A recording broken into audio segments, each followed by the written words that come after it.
নমস্কার, আমি পারমিতা। শুরু করছি আপনার কথা। আজকের বিষয় নিয়ে শুনবো আপনাদের মতামত, তবে সবার আগে চোখ রাখবো এই মুহূর্তের হেডলাইন্সে।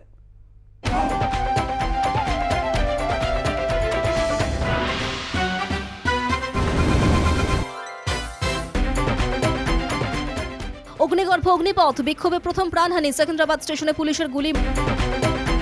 অগ্নিপথ সেনা নিয়োগের বিরোধিতা, দেশ জুড়ে প্রবল বিক্ষোভ। বিহারে উপমুখ্যমন্ত্রীর বাড়িতে আক্রমণ, সাসারামে গুলিবিদ্ধ পুলিশ কর্মী। দেশ জুড়ে অগ্নিপথ বিক্ষোভের আজ। অগ্নিগর্ভ পরিস্থিতি উত্তরপ্রদেশ সহ দেশের বিভিন্ন রাজ্যে নানা জায়গায় 12টি ট্রেনে আগুন, ভাঙচুর স্টেশনে। দেশের দিকে দিকে অগ্নিপথে অগ্নিবীররা, প্রভাবিত দেশের রেল পরিষেবা। বাতিল একের পর এক দূরপাল্লা ট্রেন, সংক্ষিপ্ত করা হলো বেশ কয়েকটি ট্রেনের যাত্রাপথ। অগ্নিপথ বিক্ষোভ ছড়িয়ে পড়ল এ রাজ্যেও। ঠাকুরনগরে রেল অবরোধ, বিক্ষোভ হটাতে পুলিশের লাঠি। পুরুলিয়ায় হাওড়া ব্রিজেও অবরোধের জেরে ধুন্ধুমার। 48 দিনের মাথায় রাজ্য জয়েন্ট এন্ট্রান্স পরীক্ষার ফল প্রকাশ। প্রথম এবং দ্বিতীয় স্থানে ব্যারাকপুর ও শিলিগুড়ির হিমাংশু শেখর, জেলা হিসেবে প্রথম উত্তর 24 পরগনা। কালাধনের বৃদ্ধিতে শীর্ষে মোদির ভারত। সুইস ব্যাংকে ভারতীয়দের জমানো অর্থরাশি বৃদ্ধি পেয়েছে 50%, যা মোদি জমানোর আগে অতীতে কখনো হয়নি। 21শে জুলাইয়ের নাম করে কোনো চাঁদা তোলা যাবে না, অভিযোগ পেলে 24 ঘন্টার মধ্যে বহিষ্কার। 21শে জুলাইয়ের প্রস্তুতি বৈঠকে কড়া বার্তা অভিষেক বন্দ্যোপাধ্যায়ের। স্বাস্থ্যসাথী কার্ডের জেলা স্তরে নজরদারি, বিশেষ দল গঠন করল রাজ্য সরকার। হেলথ সার্ভিসের ডিরেক্টরেটকে চেয়ারম্যান নিযুক্ত করে দল গঠন। সিবিআই নজরে অশোক গেহলটের ভাই অগ্রসেন সার সরবরাহের নামে আর্থিক তছরূপের অভিযোগ। নাম জানালো কলকাতার ব্যবসায়ী। সল্টলেক সহ নানা জায়গায় তল্লাশি। প্রাথমিক টেট পরীক্ষার তদন্তে সিট গঠন হাইকোর্টের। সিটের প্রধান বেণুগোপাল, যাবতীয় তথ্য তলব সিবিআই এর। 20 জুন মামলার পরবর্তী শুনানি। আসানসোল আদালতের নিয়োগ নিয়ে সিট গঠনের নির্দেশ বিচারপতি শম্পা সরকারের। 28শে জুলাইয়ের মধ্যে রিপোর্ট জমা নির্দেশ। ইউক্রেন দরদি ফ্রান্সকে জ্বালানি বন্ধের সিদ্ধান্ত। মস্কোর 15 জুন থেকে পাইপলাইনের মাধ্যমে রাশিয়া থেকে ফ্রান্সে পৌঁছাবে না প্রাকৃতিক গ্যাস, জানালো গ্যাসপ্রম। অভিমন্যুদের পাঠানো হচ্ছে যুদ্ধে, তারা ফিরবে তো? কলকাতা টিভিতে দেখুন চতুর্থ স্তম্ভ এবং সুচন্দ্রিমা, আজ রাত 10টায়।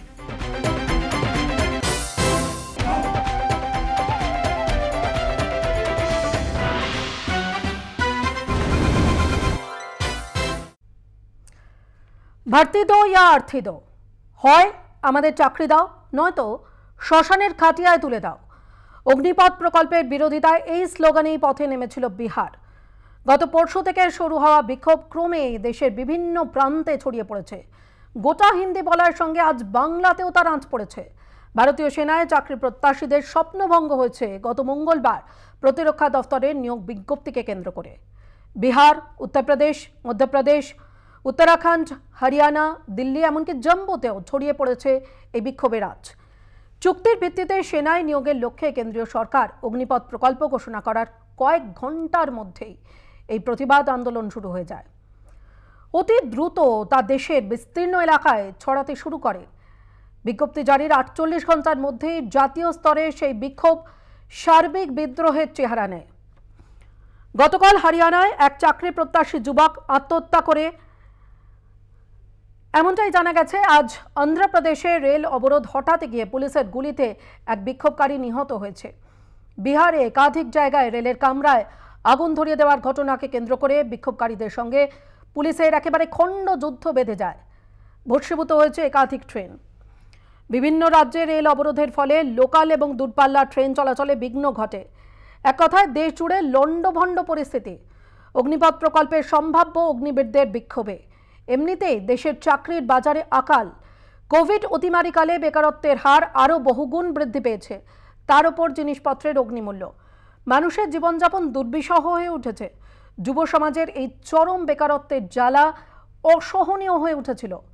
বছরে 2 কোটি চাকরি হবে বলে প্রধানমন্ত্রী নরেন্দ্র মোদীর প্রতিশ্রুতি কার্যক্ষেত্রে যুব সমাজের সঙ্গে প্রতারণায় পর্যবসিত হয়েছে। তরুণ প্রজন্মের মধ্যে জমে থাকা সেই ক্ষোভের আগুনেই যেন ঘৃতাহুতি দিয়েছে অগ্নিপথ প্রকল্প। সেনায় চাকরির যে শর্তগুলি, প্রথম শর্ত চুক্তি নিয়োগ, 4 বছরের জন্য চুক্তি। বাছাইয়ের পর প্রথম 6 মাস প্রশিক্ষণ সহ মোট 4 বছর কাজের পর ছাঁটাই।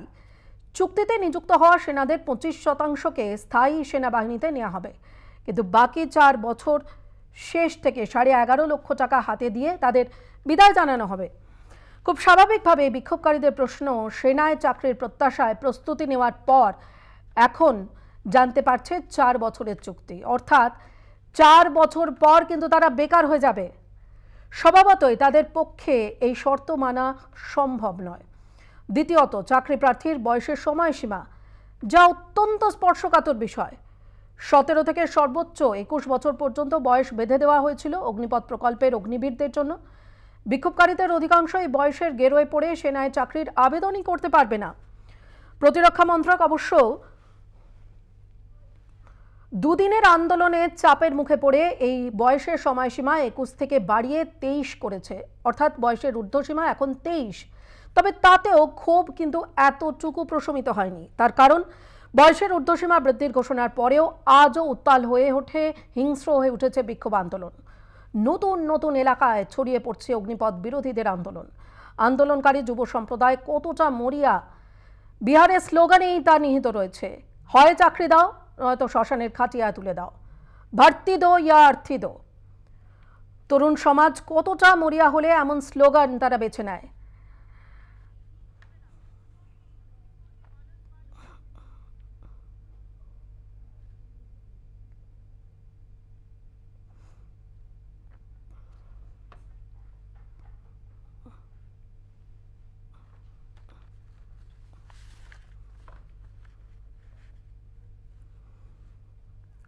আপনাদের জানিয়ে রাখি, অগ্নিপথ প্রকল্পের বিরোধিতায় ভর্তি দো ইয়া আর্থি দো, অর্থাৎ আমাদের চাকরি দাও নয়তো শ্মশানের খাটিয়ায় তুলে দাও, এই স্লোগানকে পথে নিয়েই বিহার প্রথমে আন্দোলনে নেমেছিল। তারপর বিহারের পর এই বিক্ষোভের আঁচ কিন্তু গোটা দেশ জুড়েই ছড়িয়ে পড়ে। গত পরশু থেকে শুরু হওয়া এই বিক্ষোভ ক্রমেই দেশের বিভিন্ন প্রান্তে ছড়িয়ে পড়ে। দক্ষিণ ভারতেও কিন্তু এই আন্দোলন ছড়িয়ে পড়েছে, এমনটাই খবর রয়েছে। হিন্দি বলার সঙ্গে সঙ্গে আজ বাংলাতেও আঁচ পড়েছে এবং ইতিমধ্যে দক্ষিণ ভারতেও এই আন্দোলন কিন্তু ছড়িয়ে পড়েছে।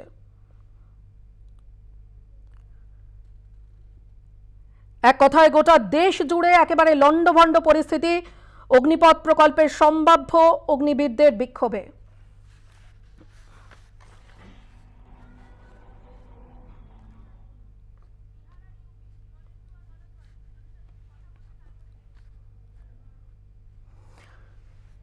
আমরা এই বিষয় নিয়ে আজকে কথা বলবো, আপনাদের মতামত শুনবো। তবে তার আগে আপনাদের জানিয়ে রাখি, আমাদের দুজন গেস্ট রয়েছেন আমাদের আজকের সঙ্গে এই আলোচনায়।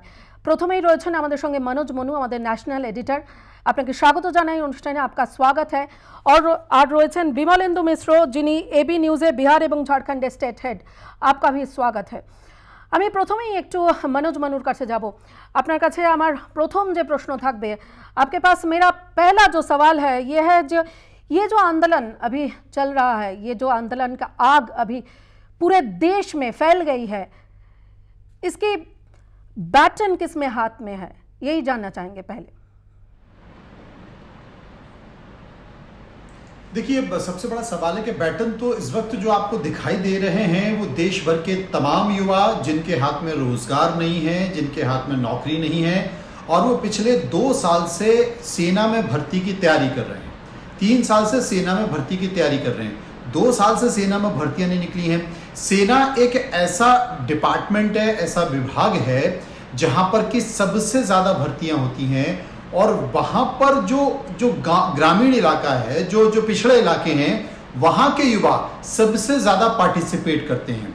आप देखिए, उत्तर प्रदेश के युवा सेना की भर्ती में सबसे ज्यादा पार्टिसिपेट करते हैं। इस वक्त उत्तर प्रदेश के तमाम जिलों में आंदोलन हो रहा है।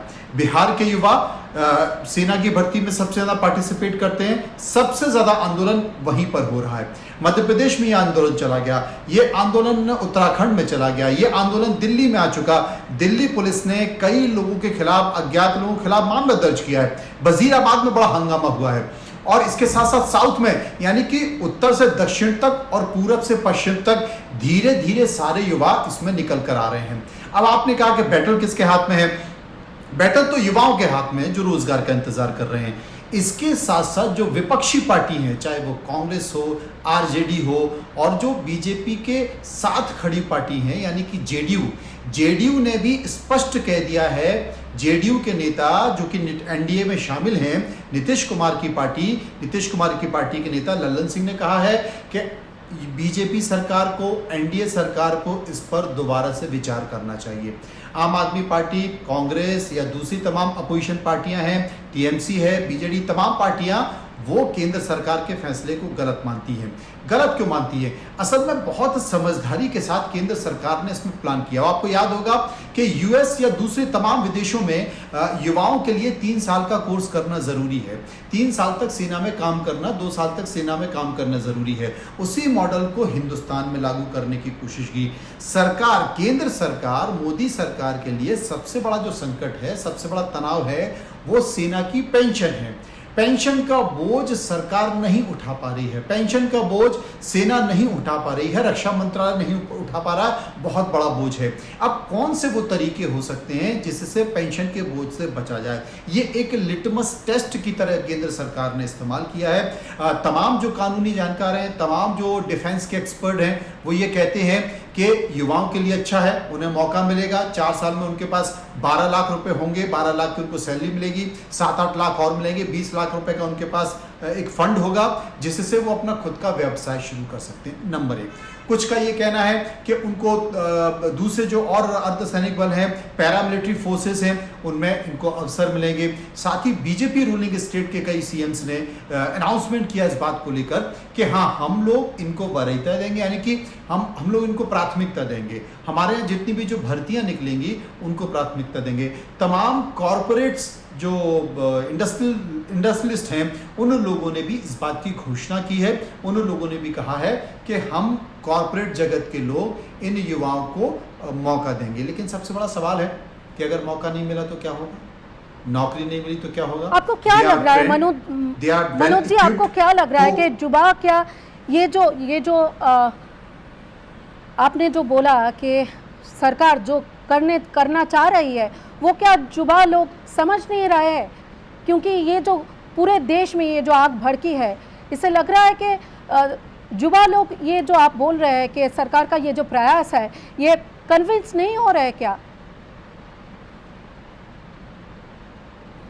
देखिए, सरकार एक्सपेरिमेंट कर रही है, और एक्सपेरिमेंट सरकार करके वो बताना चाहती है कि हम इकोनॉमी में, क्योंकि इकोनॉमी की स्थिति बहुत अच्छी नहीं है, इकोनॉमी के स्तर पर भारत थोड़ा परेशान है, और यहाँ जो तमाम पॉलिसी मेकर हैं वो इस बात को लेकर स्थिति, क्योंकि इंटरनेशनल सिचुएशन, इकोनॉमी की स्थिति आपने देखी है, भारत में भी परेशानी हो रही है, पेट्रोल डीजल का संकट आ गया है, पेट्रोल डीजल नहीं मिल पा रहा उस तरीके, बहुत सारी परेशानी है। लेकिन इस बीच आपने देखा होगा भूमि अधिग्रहण बिल केंद्र सरकार लेकर आई, विरोध हुआ, सरकार को वापस लेना पड़ा।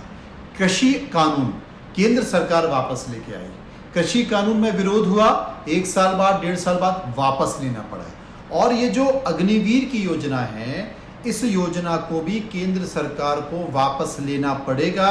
देश के युवा, देश के यूथ इसको नहीं स्वीकार सकते कि वो 4 साल तक किसी संस्थान में नौकरी करें। और आपको पता है, आप इस हिंदुस्तान में रहती हैं, मैं इस हिंदुस्तान में रहता हूं, जो मनोज जी, आप प्लीज हमारे साथ बने रहिए। मेरे साथ और एक गेस्ट भी है, बिमलेंदु मिश्रा हमारे साथ बने हुए हैं। बिमलेंदु जी, आपसे मेरा पहला जो सवाल है वो ये है कि बिहार से पहला जो आग भड़का वो बिहार से ही भड़का था, अभी क्या स्थिति है आपसे जानना चाहेंगे।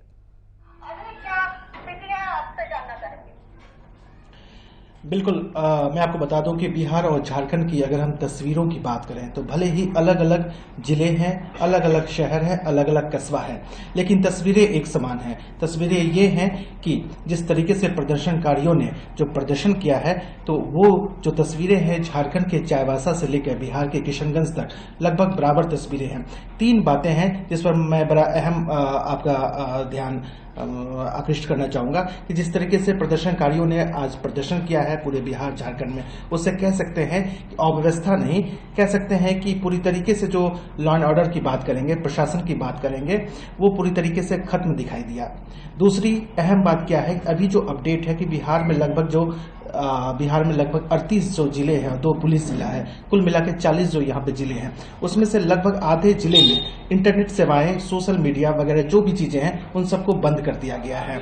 और तीसरी सबसे अहम बात क्या है कि बिहार बीजेपी के नेताओं के घरों पर हमले शुरू हुए हैं। ये 3 अहम बातें हैं जो बिहार से निकल के आ रही हैं और झारखंड से निकल के आ रही हैं। विमलेंद्र अब हम जी, अगर बात करेंगे ये जो आग भड़की है, इसके बारे में आप जो बोल रहे हैं कि परेशान तो आम लोग ही हो रहे हैं ना, और ऐसी जो आंदोलन है इसका कोई दिशा क्या मिलने वाली है, क्या लग रहा है आपको?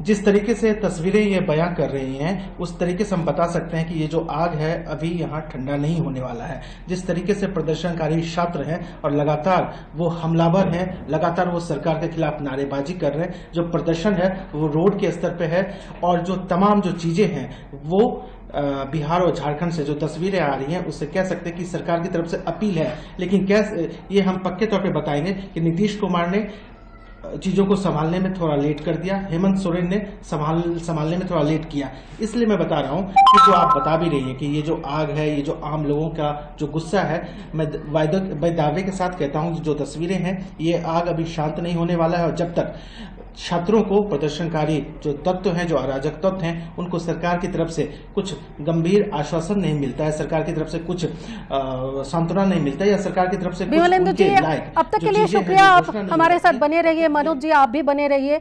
আমাদের সময় হয়ে গেছে একটা ছোট্ট বিরতি নেওয়ার, বিরতির পর আবারও আমরা ফিরবো এই আলোচনায়, সঙ্গে থাকবেন। একটা ছোট্ট বিরতির পর আবারও ফিরে এলাম আপনার কথাই অনুষ্ঠান নিয়ে। আমাদের সঙ্গে দুজন গেস্ট আজকে রয়েছেন আমাদের এই অনুষ্ঠানে। আমাদের সঙ্গে রয়েছেন মনোজ মনু, আমাদের ন্যাশনাল এডিটর, এবং রয়েছেন বিমলেন্দু মিশ্র, এবি নিউজে বিহার এবং ঝাড়খণ্ডের স্টেট হেড। দুজনকেই আবারও স্বাগত জানাই অনুষ্ঠানে। আমি প্রথমেই একটু যাব मनोज मनुर কাছে। मनोज जी, आपसे जानना चाहेंगे, ये जो प्रश्न मैंने बिमलेंदु जी से भी की थी कि ये जो एजिटेशन अब चल रहा है इसके बारे में आपका क्या ख्याल है, क्योंकि ये जो हिंसात्मक रूप ले रहे हैं और ये जो गवर्नमेंट जो प्रॉपर्टी है वो उसको नुकसान पहुंचा जा रहा है, इससे आपको लगता है कि ये समाधान होगा कोई? देखिए, इससे समाधान नहीं होता। हमने देखा कृषि कानून में भी तमाम किसानों ने बहुत ज्यादा उग्र प्रदर्शन किया, बहुत सारे लोगों के खिलाफ FIR हुई, कानूनी कार्रवाई हुई, पुलिस ने उनके खिलाफ कार्रवाई की, लेकिन उसका कोई हल नहीं निकला। केंद्र सरकार नहीं मानी। केंद्र सरकार कब मानी? जब उत्तर प्रदेश के चुनाव आ गए थे। हमें यहाँ पर देखना होगा कि युवा सड़कों पर आ गया है और पूरे देश का युवा धीरे धीरे सड़कों पर आ रहा है। युवा उग्र है और उग्रता में घटनाएं हो रही हैं, शासकीय संपत्ति को जलाया जा रहा है। इसलिए बिहार ने 19 तारीख तक इंटरनेट बंद कर दिया है, सोशल मीडिया पर एक तरह से बैन हो चुका है। उत्तर प्रदेश में भी यही स्थिति है। अब आप पॉलिटिकल पूछना चाह रही हैं कि आखिर इसका राजनीतिक इंपैक्ट क्या होगा। आपको याद होगा कि केंद्र की सरकार चुनाव को ध्यान में रखकर बड़े महत्वपूर्ण फैसले लेती है। आने वाले समय में राष्ट्रपति चुनाव है और राष्ट्रपति चुनाव जीतने के लिए एनडीए और बीजेपी हर संभव प्रयास करेगा।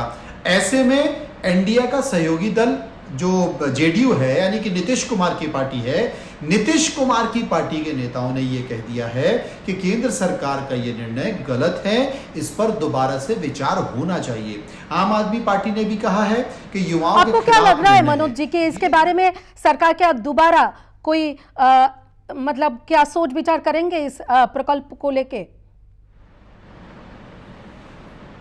सरकार को सोच विचार करना पड़ेगा, क्योंकि राष्ट्रपति चुनाव है। अगर नहीं किया तो जेडीयू जैसी पार्टी ने अगर इस पर लकीर खींची, जो कि वहां के नेताओं के बयान आ रहे हैं, सरकार को मुश्किल हो जाएगी। बहुत ज्यादा अंतर नहीं है विपक्ष के वोटों में और सत्ता पक्ष के वोटों में, लेकिन अगर जेडीयू जैसी बड़ी पार्टी अगर इस मसले पर केंद्र सरकार पर दबाव बनाती है तो केंद्र सरकार को यह निर्णय वापस लेना पड़ेगा। सड़कों पर जिस तरीके से उग्र प्रदर्शन दिख रहा है, वापस लेना पड़ेगा। और केंद्र सरकार के खिलाफ ऐसा कोई मामला नहीं है। उत्तर प्रदेश में हाल में आपने देखा कि उत्तर प्रदेश में जीत हुई है बीजेपी की, तो केंद्र सरकार भी मानती है कि जनता में कोई ऐसा विषय नहीं है, तो क्यों ना इस मुद्दे को भी ठंडा किया जाए। आपने देखा केंद्र के लोग स्पष्टीकरण दे रहे हैं, मंत्री स्पष्टीकरण दे रहे हैं, तमाम राज्यों के मुख्यमंत्री और मंत्री ये बताने की कोशिश कर रहे हैं कि अच्छी योजना, लेकिन बात इससे नहीं बनेगी। केंद्र सरकार को यह फैसला वापस लेना पड़ेगा, क्योंकि विपक्ष एकजुट है। राष्ट्रपति पद का जो चुनाव है वो सामने है और बीजेपी के साथ जो उनकी सपोर्टेड पार्टियां हैं, चाहे वो जेडीयू है या इसके साथ साथ नवीन पटनायक है, ऐसे जो उनके सहयोगी दल हैं वो इससे कहीं नाराज ना हो जाए, इसलिए उन्हें इस पर विचार करना ही होगा। और इस सरकार के इस फैसले का जो असर है, जो हाल किसान का कृषि कानून का हुआ, जो हाल भूमि अधिग्रहण का हुआ, वही हाल अग्निवीर योजना का भी होगा। मनोज जी, आप बने रहिए हमारे साथ, বিমলেন্দু জি आप भी बने रहिए। আমাদের সময় হয়ে গেছে একটা ছোট্ট বিরতিতে যাওয়ার, বিরতির পর আবারও আমরা ফিরবো এই আলোচনায়, সঙ্গে থাকবেন। ছোট্ট একটা বিরতির পর আবারও ফিরে এলাম, আমি পারমিতা রয়েছি আপনাদের সঙ্গে, আপনারা দেখছেন আপনার কথা। আজকে যে বিষয় নিয়ে আমরা আলোচনা করছি, আমাদের সঙ্গে আমাদের গেস্টরা রয়েছেন, আমাদের সঙ্গে রয়েছেন আমাদের ন্যাশনাল এডিটর মনোজ মানু এবং রয়েছেন বিমলেন্দু মিশ্র, এবি নিউজ বিহার এবং ঝাড়খণ্ডের স্টেট হেড, এবং আরও একজন গেস্ট আমাদের সঙ্গে এই মুহূর্তে বিরতির পর যুক্ত হয়েছেন। আমাদের সঙ্গে রয়েছেন প্রকাশ সিং আলিগড় থেকে আমাদের প্রতিনিধি। আমি প্রথমে একটু বিমলেন্দুর কাছে যাব। বিমলেন্দু जी, आपसे जानना चाहेंगे, ये जो युवाओं ने ये जो हिंसा का रास्ता अपना लिया है, आपको क्या लगता है कि ये रास्ता सही है और ये रास्ता क्या उनको कामयाबी की तरफ ले जाएगी?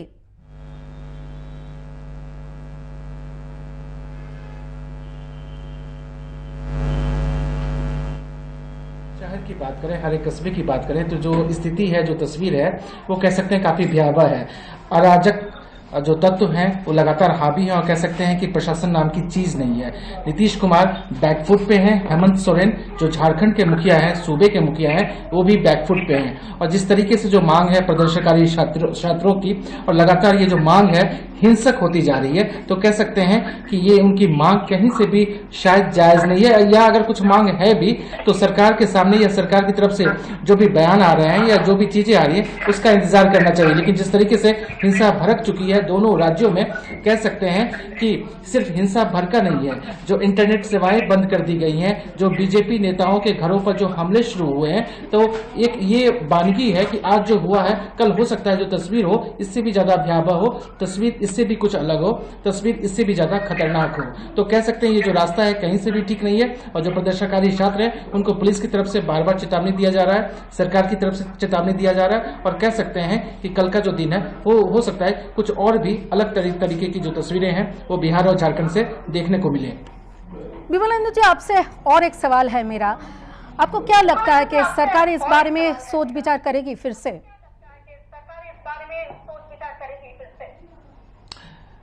कह सकते हैं कि हुजूर आते आते बहुत देर कर दी। जिस तरीके से नीतीश कुमार का बयान आया और काफी देर बाद आया, देर शाम तक में आया, उसमें भी आया तो बीजेपी के दबाव पर आया कि बीजेपी के जो प्रदेश अध्यक्ष हैं संजय जायसवाल, बिहार बीजेपी के प्रदेश अध्यक्ष हैं और साथ में सांसद हैं पश्चिम चंपारण बेतिया के, उनके घर पे हमला होता है। जो बिहार की डिप्टी सीएम हैं रेणु देवी, बीजेपी कोटे से आती हैं, उनके घर पे हमला होता है। बीजेपी के कई विधायक हैं, उनके घरों पे हमला होता है। तो कह सकते हैं उसके बाद जो कुंभकर्णी निंद्रा है, जो कुंभकर्णी नींद है उससे सरकार जगी है। और नीतीश कुमार का बयान आया है कि जो प्रदर्शनकारी हैं उनसे बल पूर्वक निपटा जाएगा, और अगर वो बातें नहीं मानते हैं तो और भी रास्ते अख्तियार किए जाएंगे। तो कह सकते हैं कि सरकार की तरफ से जो बयान आया है वो काफी देर से आया। जिस तरीके से हिंसक आगजनी कल से ही, परसों से ही देखा जा रहा है, और आज वो व्यापक तरीके से पूरे बिहार और झारखंड में फैला, हर जगह ट्रेनों में जिस तरीके से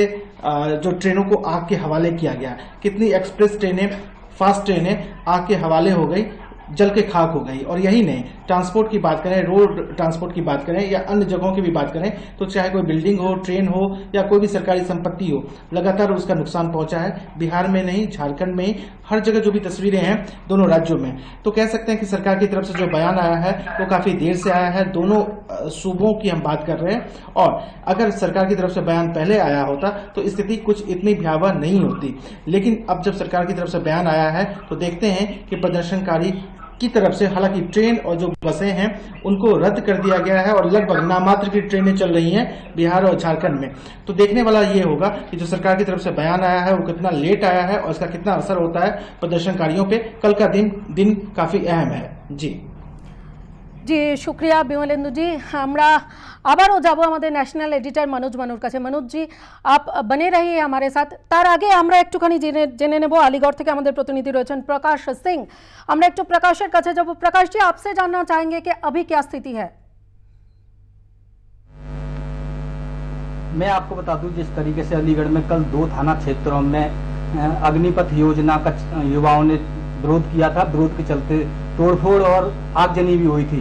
उसके बाद आज सुबह टप्पल यमुना एक्सप्रेस पर छात्र और युवा काफी संख्या में एकत्रित हो गए और वहां विरोध प्रदर्शन शुरू कर दिया। उसके बाद कई थानों का फोर्स मौके पर पहुंचा, सीओ पहुंचे और उनको समझाने बुझाने का प्रयास किया, लेकिन युवाओं में आक्रोश था और उन्होंने कई बसों में आग लगा दी और कई बसों में तोड़फोड़ करने के साथ ही वह टप्पल इंटरचेंज से नीचे उतर कर आए और जहां से उन्होंने जट्टारी के लिए रुख किया और जट्टारी में आकर उन्होंने तांडव करते हुए जट्टारी चौकी को भी फूंक दिया। उसके बाद ADG Agra zone Rajiv Krishna, Gaurav Dayal commissioner और दीपक कुमार डीआईजी मौके पर पहुंचे और मोर्चा संभालने के लिए उन्होंने लगातार छात्रों से बातचीत करने का प्रयास किया, लेकिन युवा इतना उग्र था कि उनका जो प्रदर्शन था उसको रोकने के लिए डीआईजी, आईजी और लगे रहे, लेकिन उनका प्रदर्शन इतना जबरदस्त था कि कोई भी उनके सामने नहीं टिक सका और पुलिस पूरी तरह से फेलियर दिखाई दी। जी জি শুক্রিয়া প্রকাশ জি। আমরা কথা বলে নিলাম আমাদের প্রতিনিধি প্রকাশ সিং এর সঙ্গে এবং আলিগড়ের পরিস্থিতিটা ঠিক কী রকম আর সারাদিন ধরে কি পরিস্থিতি ছিল আমরা জেনে নিলাম প্রকাশের কাছ থেকে। তবে আমাদের সঙ্গে আমাদের ন্যাশনাল এডিটর मनोज মানু এবং বিমলেন্দু মিশ্র তারা দুজনই আমাদের সঙ্গে থাকবেন। সময় হয়ে গেছে এখন একটা ছোট্ট বিরতিতে যাবার। বিরতির পর আবারও আমরা ফিরবো আজকের আলোচনায়, সঙ্গে থাকবেন। ছোট্ট একটা বিরতির পর আমি পারমিতা আবারও আপনাদের সামনে হাজির। এই মুহূর্তে আপনার কথা নিয়ে আজকে আমরা একটা বিষয় নিয়ে আলোচনা করছি এবং আমাদের সঙ্গে আমাদের গেস্টরা রয়েছেন। সেই গেস্টদের আপনাদের সঙ্গে পরিচয় ইতিমধ্যেই করিয়েছি। বিরতির পর আমাদের সঙ্গে এই মুহূর্তে লখনৌ থেকে রয়েছেন আমাদের প্রতিনিধি মনীষ তিওয়ারি, আর রয়েছেন আমাদের আগ্রার প্রতিনিধি পুষ্পেন্দ্র। আপনাদের দুজনকেই স্বাগত অনুষ্ঠানে। তবে আমি প্রথমেই একটু যাব मनोज মানুর কাছে, আমাদের ন্যাশনাল এডিটর নয়ডা থেকে রয়েছেন আমাদের সঙ্গে। मनोज जी आपसे मेरा अभी जो सवाल है ये सवाल है कि बिहार से ये जो एजिटेशन ये शुरू हुआ था वो अभी बंगाल में भी पहुंच गया है और बंगाल से अभी देखने को मिल रहा है कि दक्षिणी क्षेत्र में भी ये एजिटेशन का जो आग है वो पहुंच गया है। क्या लग रहा है क्या आपको?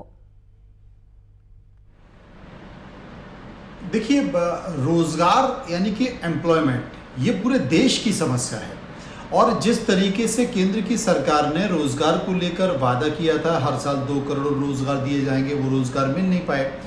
युवा इंतजार में है और इस कोरोना काल में आप माने या ना माने, केंद्र की सरकार माने या ना माने, आंकड़े कुछ भी कहते हुए बड़ी भारी संख्या में बेरोजगार हुए हैं युवा और लगातार बढ़ते जा रहे हैं। यानी कि 2 साल तक डिफेंस में भर्तियां नहीं हुई, कई सारे युवाओं की उम्र निकल गई, वो एज लिमिट को क्रॉस कर गए और वही गुस्से में जो यूथ हैं वो गुस्से में एजिटेशन कर रहे हैं और यही कारण है कि डिफेंस मिनिस्ट्री को, सरकार को 21 जो एज लिमिट है उसको 23 करना पड़ा, 21 को 23 तो करना आपको पड़ा। क्या लग रहा है राजस्थान में इस बात जी का एज लिमिट बढ़ाने से ये जो एजिटेशन है ये स्लो हो जाएगा और ये बंद हो जाएगा?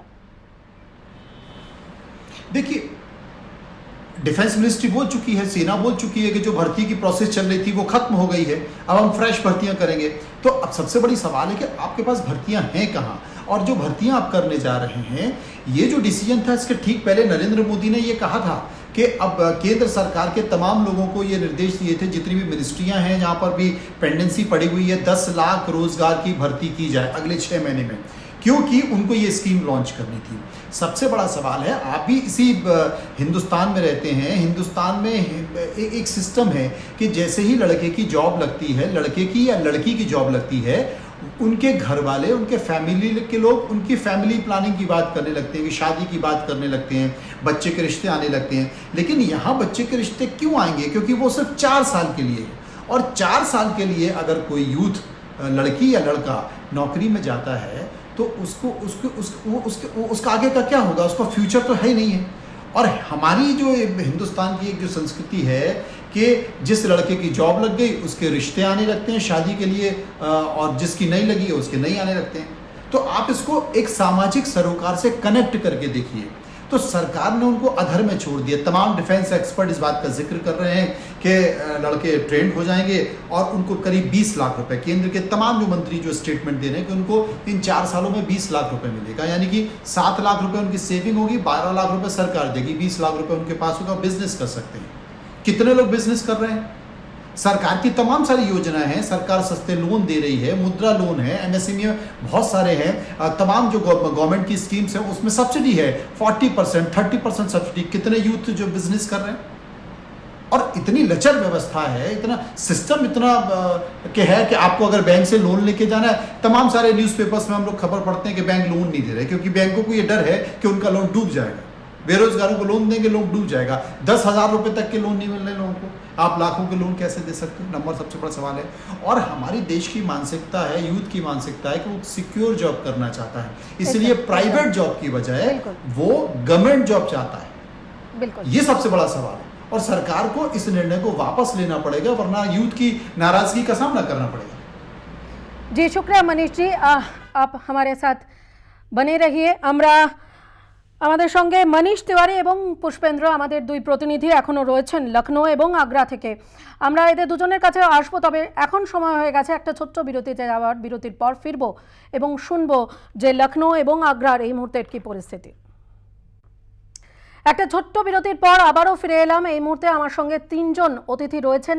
প্রথমেই রয়েছেন মনোজ মনু, আমাদের ন্যাশনাল এডিটর, এছাড়াও লখনৌ থেকে আমাদের প্রতিনিধি মনীষ তিওয়ারি রয়েছেন, এছাড়াও রয়েছেন আগ্রা থেকে আমাদের রিপোর্টার পুষ্পেন্দ্র। আমি প্রথমেই যাব মনীষ तिवारी কাছে। मनीष जी, आपसे जानना चाहेंगे कि आज सारा दिन अब क्या आपको देखने को मिला लखनऊ पे?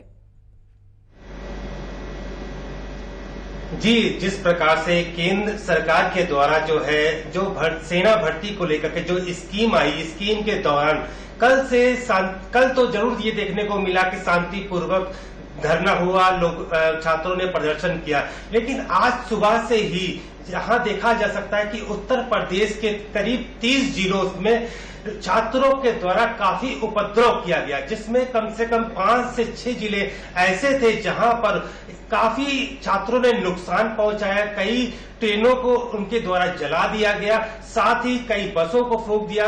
जो राहगीर जो है सड़कों पर गुजर रहे थे वो भी अपनी जान बचाकर भागते हुए दिखे, उनकी भी गाड़ियों को फूंक दिया गया। तो कहा जा सकता है जिस प्रकार से जो ये छात्रों की सेना भर्ती की जो स्कीम है केंद्र सरकार की, वो जो है छात्रों को कहीं ना कहीं बिल्कुल गंवारा गुजर रही है। वो इस बात को बिल्कुल मानने को तैयार नहीं। हालांकि केंद्र सरकार ने 2 वर्ष उसमें और बढ़ा दिए, लेकिन उसके बावजूद भी छात्रों का कहना है कि ये केंद्र सरकार की जो स्कीम है इसको वापस लिया जाए। हालांकि जो उत्तर प्रदेश के बीजेपी के जो नेता हैं और साथ ही उत्तर प्रदेश के जो मुख्यमंत्री हैं योगी आदित्यनाथ, वो समझाने की कोशिश कर रहे हैं, ट्वीट कर रहे हैं, उनके नेता जगह जगह पर जा रहे हैं और छात्रों से बातचीत करने की कोशिश कर रहे हैं कि ये स्कीम आपके लिए बहुत ये तो अच्छी है। लखनऊ है, ये यूपी का वाराणसी में भी देखने को मिला कि वहां पे भी एजिटेशन हुआ है।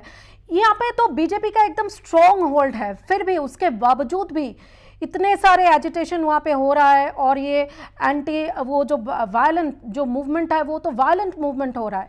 इसके बारे में क्या कह रहे हैं युवा लोग?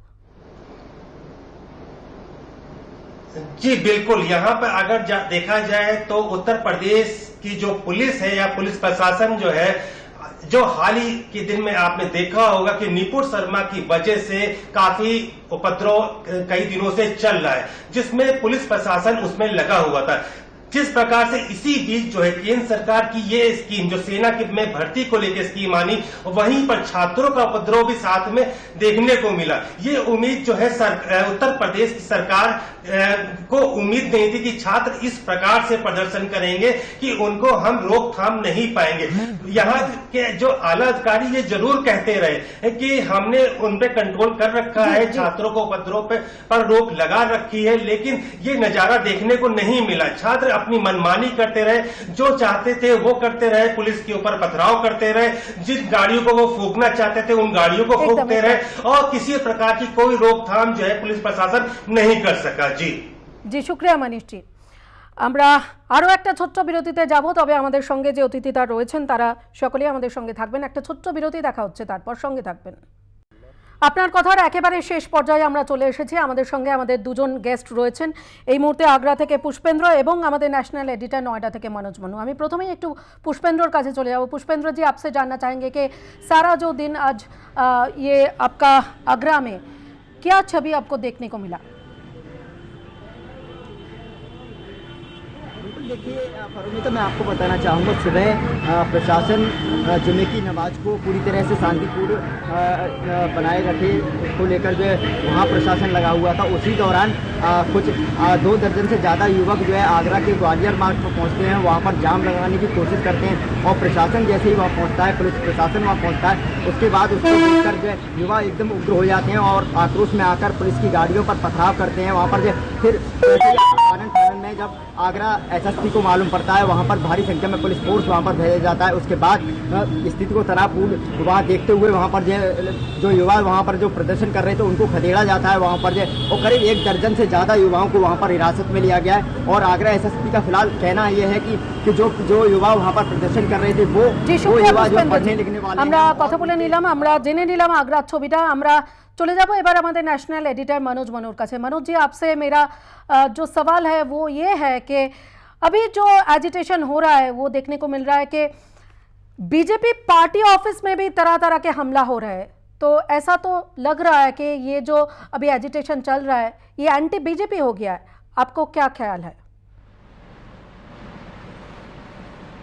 देखिए, जब किसान आंदोलन चल रहा था तब भी वो एंटी बीजेपी कहा जा रहा था। भूमि अधिकार कानून एक केंद्र सरकार सबसे पहले लेकर आई थी 2019 के पहले, वो भी उसे वापस लेना पड़ा, क्योंकि ये दोनों ही चीज ना मास लेवल पर इफेक्ट करती हैं। यानी कि एक तरफ के किसान, पूरे देश का किसान है, ना वो बीजेपी का किसान है, ना वो कांग्रेस का है, ना टीएमसी का, ना बीजेडी का है, ना जेडीयू का है, वो किसान है। और यही स्थिति अब युवाओं पे आ चुकी है। वो युवा है, युवा ना बीजेपी का है ना कांग्रेस का है। हालांकि बीजेपी की तरफ से कुछ संकेत देने की जरूर कोशिश की गई है कि ये कुछ संगठन के द्वारा क्रिएटेड है, इसमें कुछ पॉलिटिकल पार्टियां इन्वॉल्व हैं, लेकिन फैक्ट यही है कि वो युवा जो सड़कों पर, स्टेडियम में, ग्राउंड्स पे सेना में भर्ती होने का ख्वाब देख रहा है, वो तैयारी कर रहा है, सुबह 5 बजे उठता है और वो दौड़ लगाने की कोशिश करता है, हाई जंप, लॉन्ग जंप, ये तमाम सारी कोशिश करता है और उसके बावजूद उसे पता चलता है। अभी फिलहाल हमारे पास कोई समय नहीं है। शुक्रिया मनोज जी हमारे साथ बने रहने के लिए। আমাদের অনুষ্ঠান আজকের মতো এখানেই শেষ করতে হচ্ছে। আপনারা জানেন যে গোটা দেশ একেবারে অগ্নিগর্ভ রয়েছে গোটা দেশ। এই নিয়েই আজকে আমরা কথা বললাম, আলোচনা করলাম। রাত 9টায় আবারও আপনাদের সঙ্গে দেখা হচ্ছে যে খবর সবার আগে নিয়ে। দেখতে থাকুন কলকাতা টিভি, রাত দিন 7 দিন।